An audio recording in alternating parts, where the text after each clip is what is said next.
Good morning and welcome to episode 65 of Duval Rundown.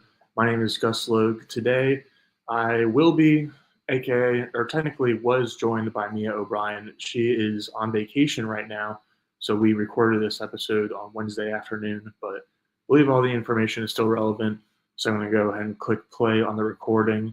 But for any live viewers, I will stick around and answer any comments, questions, concerns afterwards.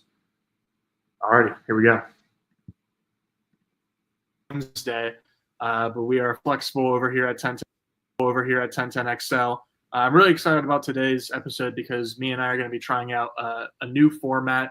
It's kind of a stock exchange where we're each picking one player or person that we're buying, selling, and holding for this week. And so, like I said, excited to get into it. We won't necessarily do this format every single Thursday with Mia, but it might end up being most Thursdays. So yeah, Mia, welcome back to the show. I'm ready to rumble. Let's do it. Alrighty. Well, why don't you start us off? What Jacksonville Jaguars player/person are you buying entering the 2025 NFL offseason? Okay, so what if I told you, Gus, that in my preparation, I have 3 names for buy, sell, hold, one each, and none of them are currently employed by the Jacksonville Jaguars, but they all somehow relate to the Jaguars universe. Is that allowed? Is that within the rules? Absolutely. No, I was going to say, I knew you had come up with some kind of spin, so that's why I was saying Jaguars players/people. I know that obviously the Jaguars general manager search is going on right now, so there's a lot of different things that we could talk about. I personally have 3 current Jaguars players on my list, so I think it would actually end up working out pretty well. Beautiful. Okay. Like you said, there's a GM search going on. We know why you guys are here. Come on now. Even if we're recording this a day early and the news could change in the next, 16 hours before this goes live at 9:04 a.m. That's okay. That's all right. What I am buying is the James Gladstone smoke. We talked about this last Thursday when I was on the pod.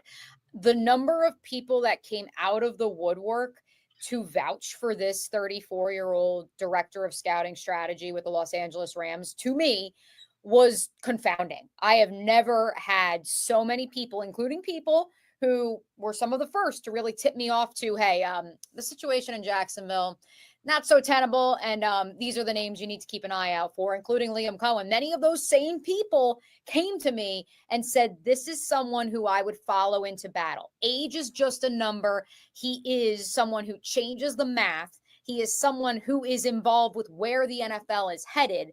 And he also, despite being 34 years old, don't discount him and think, oh, he's a great assistant general manager candidate and the Jaguars are only interviewing him for information purposes and they just want to know more about the Rams scouting strategy and how he got both Braden Fisk and Jared Verse. No. People in the league believe this guy could be a GM in the next week, let alone the next year or 2. Yeah, but I'm really excited to see where he ends up. Obviously, it could be Jacksonville at some point this week.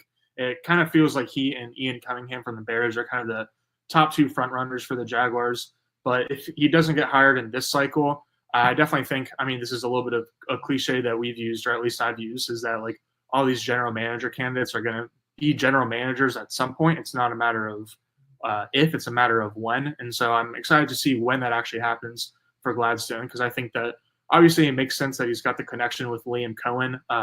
Even if the 2 of them were working in coaching versus front office, they spent time together in the same building a few years ago. And so because he's so young, and I can think kind of like Cohen, it's not just that he's like, oh, young and inexperienced in general. Part of it is that like, oh, he's young. And so he doesn't have like a ton of connections around the league in order to like build up his own staff and stuff like that. So I think he's kind of in a similar boat where if Cohen wasn't hired as a head coach this offseason, then I think everyone around the league would have still said, oh, it's just a matter of time, but it still would have been interesting to see exactly when that time came. Put it this way, Gus, I've had multiple people say to me, if he goes to Jacksonville, it will make it even more attractive for myself or someone else to want to take a job there. And for a franchise that not too long ago had an NFLPA statement issued essentially telling free agents to not go there, that speaks volumes to me. Gotcha. All right. So for my buying, I chose a player, and I was between a bunch of really good players, basically like the best players on the Jaguars team, because I think that even if like generally the expectation is for the team in general and the majority of its players to improve next season and beyond under Liam Cohen. I think that you can make a case for players like Trevor Lawrence and Brian Thomas Jr. to even jump beyond the levels that people are already expecting them to jump to. I also thought about picking Josh Hines-Allen because I think that he's a little bit underrated in Jacksonville, especially relative to Trayvon Walker, because I think it's pretty easy, especially when you're watching defensive players. It's pretty easy to kind of like lean results over process. But when you really look at the process for Hines-Allen in terms of how effective he is on a play-to-play basis in the run game, setting the edge, getting consistent pressure, a lot of underlying advanced metrics actually favored Hines-Allen over Walker. That's not at all to be like a negative on Walker, but I'm just saying I think Hines-Allen is a little bit underrated, even amongst Jaguars fans. So I ranted a little bit about that a little longer than I meant to. But the player that I'm picking, that I'm buying entering the offseason, is cornerback Tyson Campbell, because I think he is the most underrated player on the Jaguars roster, both inside and outside Jacksonville. And I think that so really for the entire roster going into this offseason, it's going to be really interesting to see how like the new general manager and how Liam Cohen end up making different personnel decisions, because that's going to tell us a lot about how they view like current players already on the roster. But so I'm interested to see what they end up doing at cornerback, because if they end up like doing a expensive free agent signing or taking someone with the 5th overall pick, please excuse my dog Ketchup, then like that, maybe that points to them thinking that Tyson Campbell is not a true number one, but I am just personally of the belief that he is. I think you can even see it on the game film, not just with his down-to-down performance and like the plays that he makes and the highlights that he has, but the way that the Jaguars have been able to deploy their defense when he's on the field. Like it's kind of the same way that when you're talking about an offense and a wide receiver, how like a really good wide receiver can change the numbers because then 2 defenders will have to be covering that great receiver. And it's kind of like the inverse on defense, where Tyson Campbell can change the math of the defense because he can take up so much area of space, specifically in zone coverage. And so they're able to run a bunch of zone coverages that have Tyson essentially covering like half or at least a third of the field, and then being able to flood other parts of the field with extra defenders. And so I just think he's an extremely valuable defender. I think he's, even though he did just sign a contract, it's not like he's going to be headed into his contract year, but I think this is going to be the best season we've seen from him yet. And so, again, I was considering a lot of the best players on the Jaguars roster, even though this is a buying segment, because I think that a lot of Jaguars players can just outproduce even like optimistic projections. But Tyson Campbell is my guy, mostly because I think he's underrated inside and outside of the city.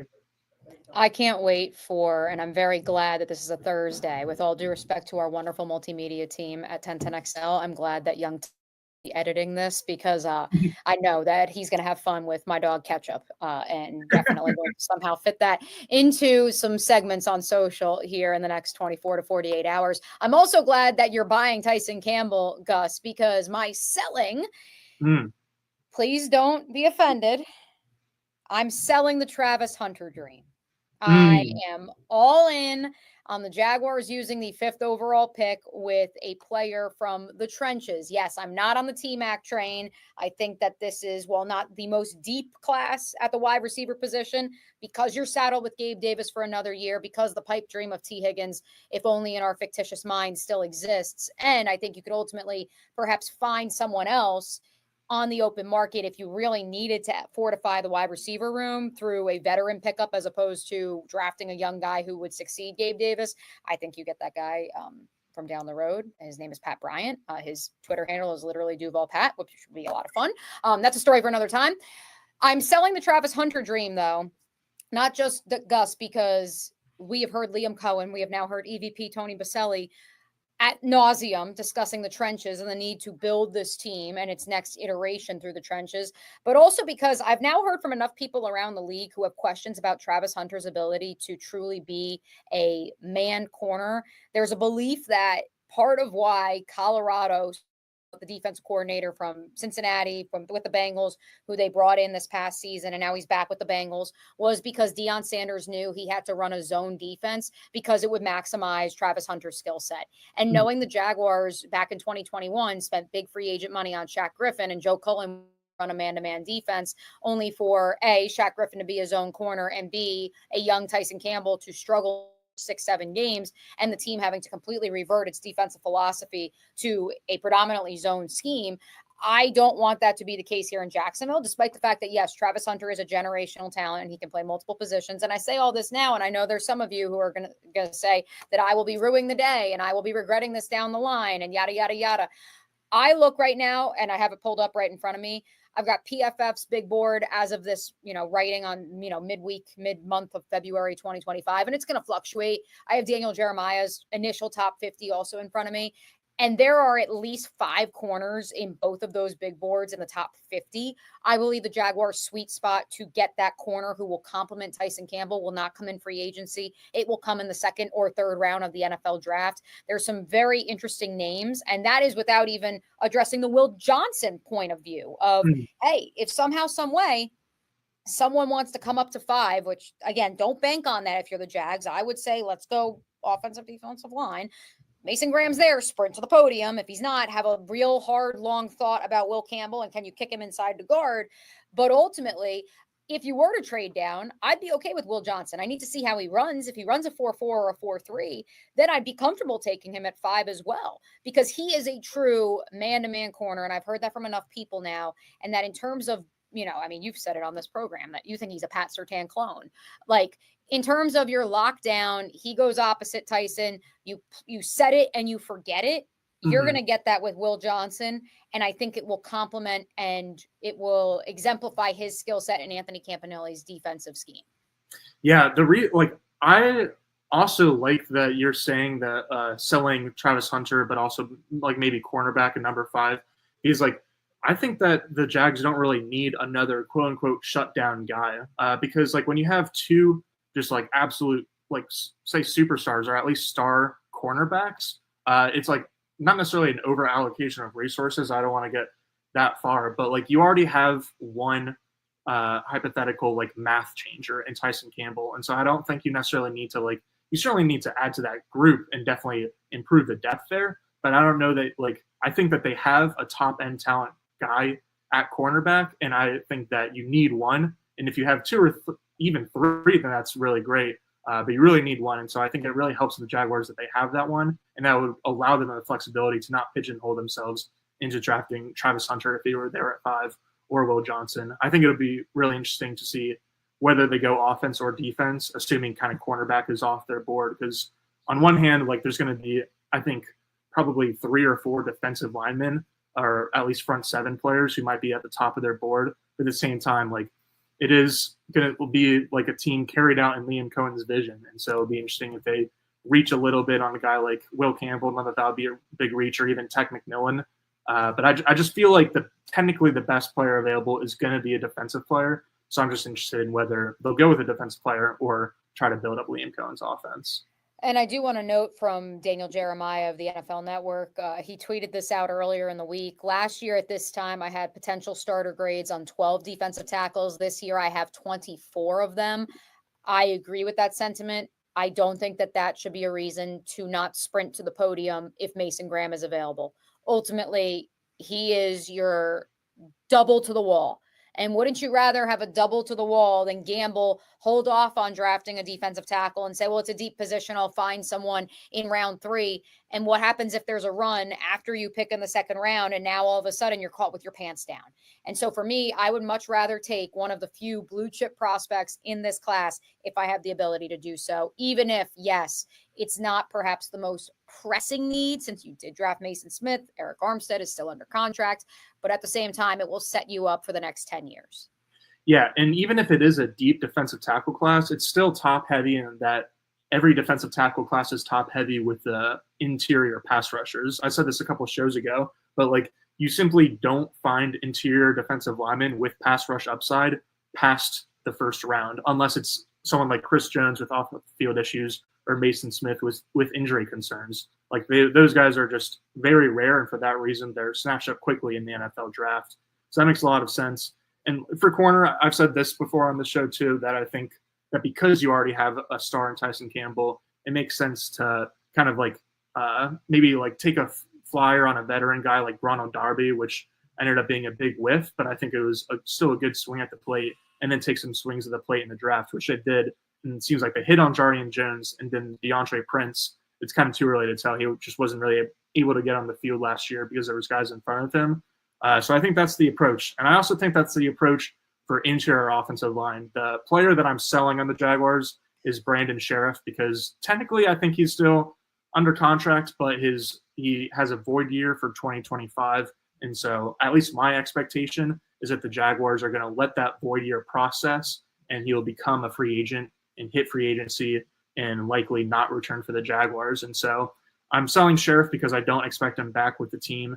And in terms of moving forward to replace Sheriff, again, I think it's the same thing as cornerback, where like hypothetically, Will Campbell 5th overall and just plug him in at guard, that could work great. But I think that they would be better suited to actually try to get like a bargain veteran option that could start. Are you about to go on a Will Freeze monologue right now? His name was in my head, but I wasn't actually going to say it. But yeah, sign like a Will Freeze, sign a guard to like a $10, $12 million contract that hypothetically could start, but then double down in the draft and find someone on day 2, potentially early day 3, who would also be able to compete with that free agent signing, so that you're taking kind of multiple swings. And because it's not a premium position, or you don't like need a superstar there, like you can just take a couple like cheaper swings as opposed to spending the 5th overall pick on it. So yeah. I'm selling Brandon Sheriff, unfortunately. Yeah, I'm in the same boat. Unfortunately, though, in my scenario where you go Mason Graham, Will Campbell, whoever it is with the 5th overall pick, and then you go corner in the 2nd round, my concern is then do you miss out on that plug and play guard? We saw what the Tampa Bay Buccaneers were able to do with Cody Mock, and how Liam Cohen and Kevin Carberry, who's still in Tampa, were able to develop the North Dakota State product. They were able to develop Luke Getke, who I believe was like a 4th round pick out of Central Michigan or something like that. I forget exactly what round he was in.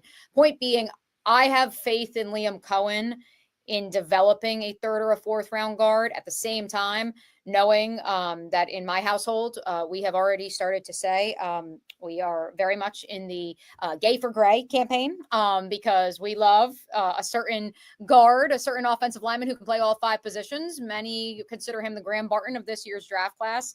I am referring to the next North Dakota State great offensive lineman who dazzled at the Senior Bowl earlier this year. I also think that, and again, I'm never going to get Jonah Sumamatea's last name correct. Maybe I will, because I got Tagovailoa right at some point or another. I do think that he is also an interesting prospect. And if he is there in the top of the 2nd round, again, he's a guy who you start at guard. He does have tackle capability as well. But if you have now said we need a corner, but to your point, do you really need that alpha? I need a blue chip corner, which there are none, not named perhaps Will Johnson and Travis Hunter in this class. Like, do you have to take that corner in the 2nd round? As I'm looking at this big board right now, like I was impressed with Quincy Riley at the Senior Bowl, the Louisville product. He was really sticky in coverage, able to make some plays on the ball. Trey Amos from Ole Miss is somebody who's been, certainly speculated as a legit match with the Jaguars out of Ole Miss. Kobe Bryant out of Kansas could be there in the 3rd round. And no one knows what to make of Azaria Thomas out of Florida State. Some people have him in the 1st round. Some people have him day 2 late. And so I think there will be options in the 3rd round. And to your point, I want to prioritize that guard spot just as much as I want to prioritize the defensive line. Without a doubt. All right, Mia, who are you holding entering the 2025 offseason?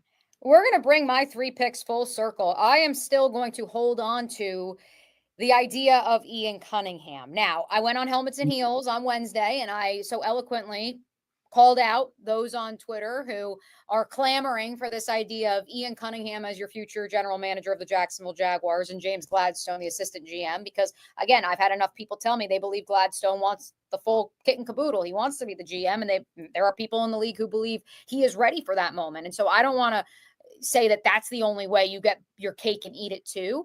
I do want to hold my card, though, for Ian Cunningham, because to your point, Gus, he has been the front runner since the onset of not even Trent Baalke being fired, but post Detroit Lions' worst loss in franchise history in mid-November, he has been the front runner for this potential and now actual opening. And so I do want to hold my stock on Ian Cunningham because I do think this is a 2-horse race. Our friend John Shipley of Sports Illustrated also pointed out on his podcast as well. Absolutely. Well, definitely very excited. Even though it's not officially a 2-horse race, I think that we can assume that. And I do want to give, Chad Alexander his flowers. I've had some people come out of the woodwork too to really heap praise onto the Chargers assistant GM, what he was able to do with the New York Jets as their number 3, and now in Los Angeles over the last year under Joe Ortiz. Got it. So for my last one, I cheated a little bit. I'm going with 2 players, but it is the same position. I'm holding my stock on both Andre Cisco and Darnell Savage. Whoa! I think that they are both good football players who could be above average safeties in the right system. Go ahead. One of those is under contract, Darnell Savage. You're not getting rid of him. And I agree. I think in the right system, he can be a very productive player. I also think he was sold a bag of goods and then didn't receive it here with Jacksonville. He was told he'd play nickel, and then they were like, just kidding. We don't have a safety that fits this defense because Dewey got hurt. So go ahead. You got to rule the roost out there, which really wasn't fair to him because he played some of his best ball in the slot for the Green Bay Packers. You're bringing Andre Cisco back, huh? Yeah, well, I was going to say I'm interested to see what happens because I would assume that he's not going to be back, but I just think that he got a bit unlucky in his contract year because, like, similar to how Savage was sold a bag of goods, it's not like Andre Cisco was like promised you to be the starter and then he wasn't or anything like that. But I just think that, hand up, I was definitely wrong about Ryan Nielsen, as were a lot of people, but I was also definitely wrong about Chris Richard, who is the just secondary coach. He had a lot of experience in the Legion of Boom. He was with Dallas for a couple of years, coached Trayvon Diggs, I'm pretty sure. So I was really excited about like that specific assistant coach too. And then the secondary really, like, I didn't mention this earlier, but if Tyson Campbell wasn't on the team or if he had been injured for the whole season, I think it would have been like one of the worst pass defenses in NFL history. And so, but I don't. It was already like 30 seconds. So the fact that the floor was lower is saying something. Right, exactly. And they have good players. They've got Tyson. They've got Jarian Jones. I didn't mention or include Antonio Johnson, but I think he's decent and improving.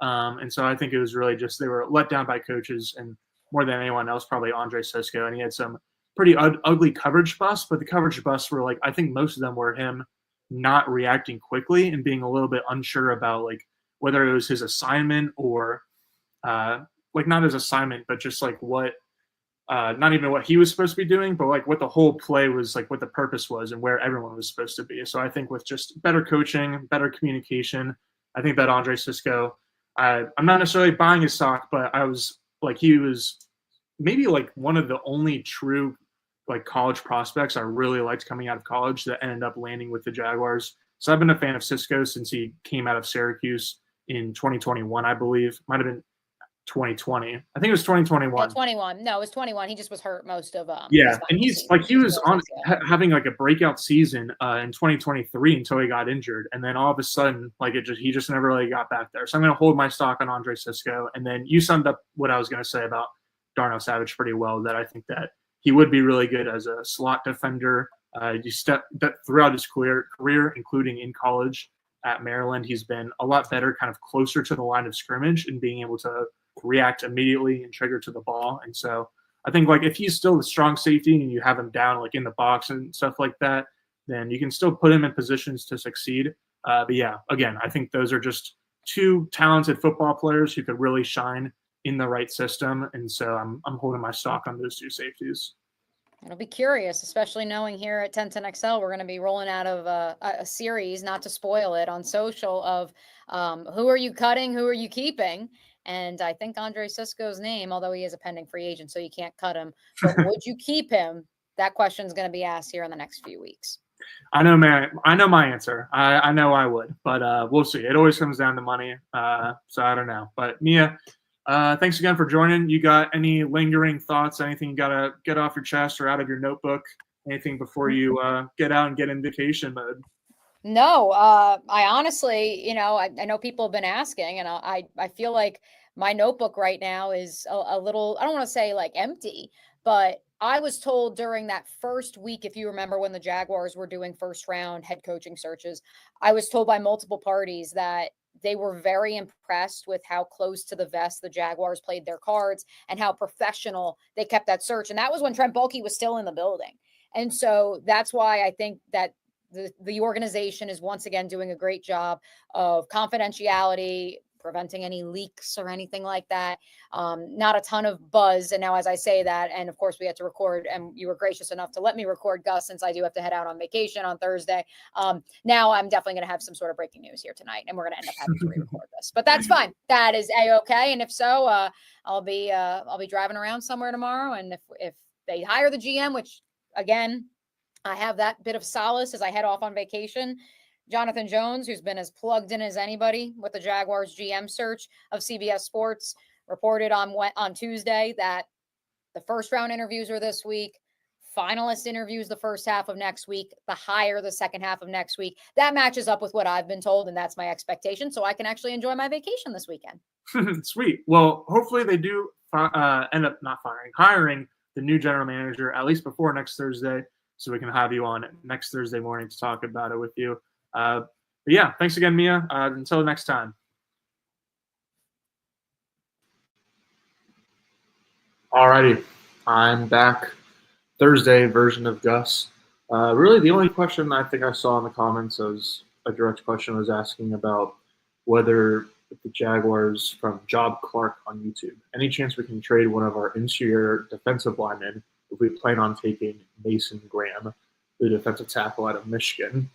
I would say no, because someone else commented and said, yeah, we can trade Hamilton, but Devon Hamilton has a cap hit of almost $11 million in 2025 and almost $12 million in 2026. And so, you got to ask yourself, which team is looking at that and trading for that? I think Devon Hamilton's a good player, but unfortunately the back injury that he had 2 off seasons ago really slowed down his development. And so definitely a good player, but I feel like, especially when you're just looking at an early down run stuffing defensive tackle, every team is going to choose to just throw a draft pick at one in the draft as opposed to trading for previously injured defensive tackle on a $10 million contract. So you got to consider contracts, but on one hand, Devon Hamilton isn't being traded, and I don't think anyone on the defensive line from Jacksonville is going to be traded, but that doesn't necessarily mean that you can't take Mason Graham. I don't think that the position is enough of a strength to just ignore any prospects there. And really same goes for cornerback, even though I was just talking about Tyson Campbell and saying that the fact that the Jags have Tyson Campbell means that they really don't need to go after a Will Johnson or a Travis Hunter if either were there with the 5th overall pick. But it's also you can feel better about passing them is really all it is. It's not we have one guy here. We can avoid the position. So same thing on the defensive line.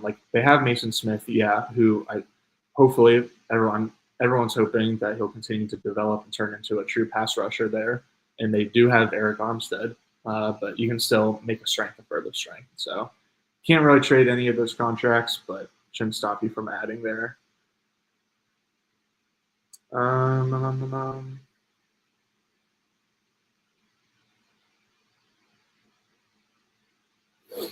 right, I think that's pretty much it. We'll be back tomorrow, 9:04 a.m. I'll be joined by Hacker, the first Friday edition podcast. Had a lot of fun having Hacker on for our post-game episodes, and so looking forward to having him on tomorrow. I think we're going to try to do as much gambling and fantasy stuff on the Friday episode as we can, so that'll be fun. Until then, appreciate everyone for watching / listening. Thanks to Mia, and see you guys here 9:04 a.m. tomorrow. Peace.